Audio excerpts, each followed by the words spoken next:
Leeds fans, stop scrolling right now. Elland Road just got rocked by 3 seismic stories. And one fact is already on the table. Wilfried Gnonto handed a 4 out of 10 rating. A tactical shift at halftime exposed a deeper problem. Pep Guardiola admitted Manchester City cheated. And a transfer rumor from January could become Leeds' worst nightmare. Insiders dropped the first bombshell last night, and here's the payoff. That 4 out of 10. It came after Gnonto lost possession EIGHT times and failed to complete a single dribble against Manchester City. If you bleed white more than you hate Sheffield Wednesday, smash like and subscribe right now. We start with the winger crisis that has Daniel Farke scrambling. Stay locked, there's a double cliffhanger at the end. Halftime substitution. Tactical overhaul. One player left in the dressing room wondering if his Leeds United career just hit a wall. The system changed, the performance improved, and suddenly a regular starter is staring at the bench. Who got hooked at the break? Wilfried Gnonto. And here's why this is massive. Gnonto started against Manchester City, replacing Noah Okafor in the starting 11, but endured a nightmare first half. 0 shots. 0 completed dribbles. 8 times he lost possession. The Yorkshire Evening Post didn't hold back, handing him a 4 out of 10 rating and blaming him directly for not tracking back on City's opener. That's not just poor, that's a statement. When your local media publicly calls you out for defensive negligence against the champions, you're in trouble. Daniel Farke saw enough.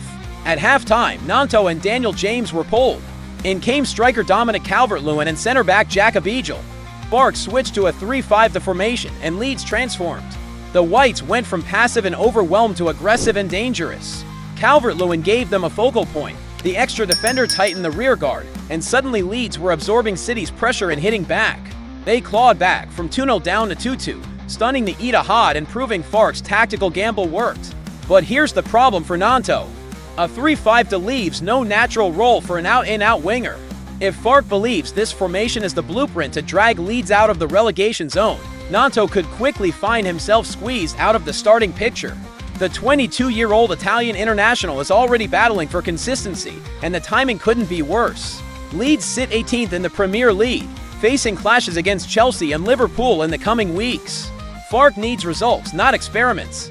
If the 3-5 becomes the default system, where does Gnonto fit? Does he adapt to wing back?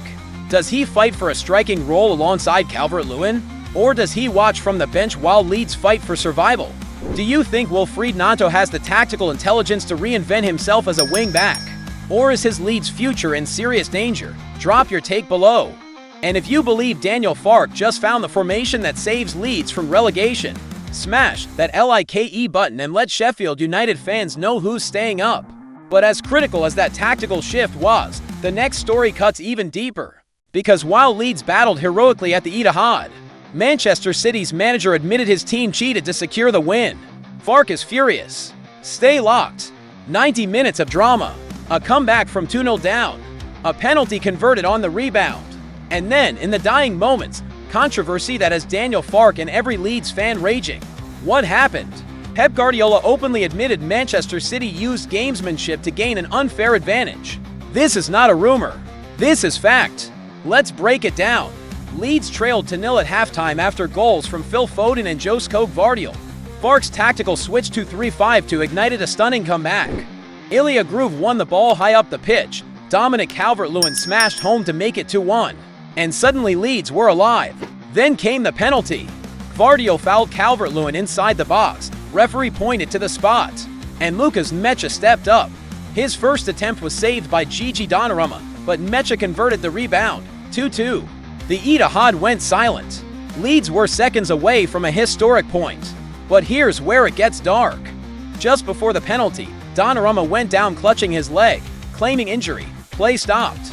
Pep Guardiola rushed to the touchline, barking instructions at his players, reorganizing City's defensive shape while the goalkeeper received treatment. Leeds players protested. Daniel Farke confronted the fourth official, but nothing could be done. Donnarumma miraculously recovered. The penalty was taken, and City regrouped. Then, in the first minute of 10 added minutes, Phil Foden curled an unstoppable strike into the bottom corner. 3-0 City win. Leeds devastated. After the match, Pep Guardiola didn't even try to hide it. According to Sit Extra, Guardiola said, "I'm pretty sure if we do that again, A conversation with the team when a player is injured. The Premier League will fine us again. So it's better we don't do it, AGAIN. He admitted City have been fined for this before. He confirmed the injury stoppage was used tactically to reorganize. Daniel Farke didn't hold back either, according to Beer and Cross. Farke said, everyone knows why he went down. It's the elephant in the room. It was obvious. You can talk about it. Within the rules. I asked. The fourth official, do you want to do something? We are handcuffed. We can't do anything. If we don't educate football players on what to do in fair play, how to bend the rules to your advantage, fake an injury to motivate the team, that's something I don't approve of. That's a manager calling out the champions for cheating. Few managers have the courage to say that publicly, but Farke did. He's right. Leeds deserved a point. They fought back from 2-0 down. They nullified Erling Haaland.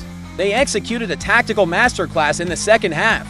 But they were robbed by gamesmanship from a club that's supposed to represent the pinnacle of professionalism. Do you think Manchester City should be fined again for using fake injuries to gain tactical advantages? Comment your honest opinion. And if you believe Leeds United were cheated out of a point at the Etihad, hit that like button and make sure every football fan knows what Pep Guardiola admitted. But while that injustice burns, the next story might be even more dangerous for Leeds. Because a transfer rumor linking Leeds to a former hero could become the club's worst decision in years. This one's a warning. Stay locked. January window. Desperate times. A club legend available. The temptation is real. But history screams one warning. Do not make this signing. The name. Calvin Phillips.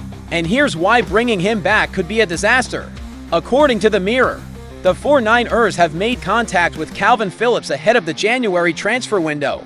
On the surface, it sounds romantic. The Yorkshire Purlo returns to Elland Road. The fans chant his name. He drags Leeds out of relegation trouble and becomes a hero again. But dig deeper, and this move is a trap. First, the football reality. Phillips has played 7 minutes of football this season 7. He's frozen out at Manchester City, unable to break into Pep Guardiola's midfield, and his fitness is a massive question mark. Daniel Farke cannot afford to sign a player who needs weeks to regain match sharpness. Leeds sit 18th in the Premier League with clashes against Chelsea and Liverpool looming. Every January signing needs to be ready, not a rehabilitation project. Second, the financial nightmare. Phillips earns £150,000 per week at Manchester City, according to the Mirror. Even if City subsidized part of his wages, Leeds would still be paying a premium for a player who hasn't proven he can perform at Premier League level anymore. That's money that could be spent on a match winner like Harry Wilson, a player the 49ers tried to sign on deadline day in September and who only has 7 months left on his Fulham contract. Wilson delivers moments of magic for club and country. Phillips delivers Instagram nostalgia. Third, the tactical fit. Farke already has Ilya Groove, Ethan Ampadu, and others competing for central midfield spots. What Leeds lack is mercurial attacking talent who can pop up with a moment of quality to snatch points. Phillips doesn't solve that problem. And here's the historical warning that should terrify every Leeds fan. Fulham made this exact mistake in 2013. The Cottagers re-signed club legend Clint Dempsey after he left for Tottenham in 2012. Dempsey had scored 60 goals in his first stint at Craven Cottage, but at Spurs he struggled, netting just 12 in 43 appearances. Sound familiar? When Fulham brought him back in the 2013-14 season, Dempsey was a shadow of his former self. He failed to score a single goal that campaign, and Fulham were relegated. That's the danger. Phillips left Leeds for Manchester City in the summer of 2022. He was the heartbeat of Marcelo Bielsa's side, a fan favorite, a genuine superstar.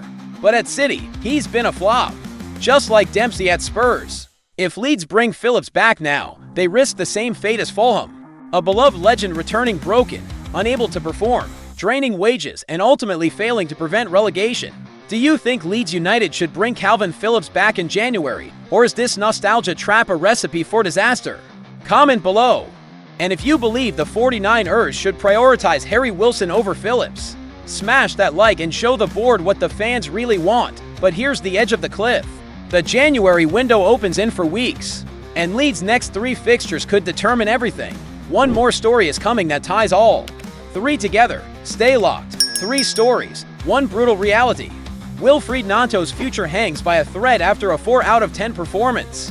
Pep Guardiola admitted Manchester City cheated Leeds out of a point, and a January transfer decision could determine survival or relegation. Daniel Farke discovered a 3-5 the formation that transforms Leeds from victims into warriors. But it leaves Nanto on the outside looking in. The Italian either adapts or disappears. Meanwhile, the injustice burns. Leeds deserved that point at the Etihad, fighting back from 2-0 down, only to be robbed by fake injuries and gamesmanship. Now the January window looms, and the 49ers face a choice: chase nostalgia with Calvin Phillips earning £250,000 a week, or sign a match winner like Harry Wilson. Here's what I need. 1. Smash like if Farke's tactical shift saves Leeds from relegation. TWO. Comment your verdict. Nanto adapts or exits. Phillips or Wilson in January. 3. Subscribe and make Sheffield Wednesday fans furious. But here's the cliff edge. Nanto hasn't spoken since Sunday. Sources say he's frustrated, and a decision drops in 72 hours.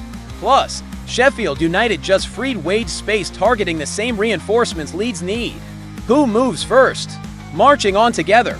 Hit subscribe. See you in the next war.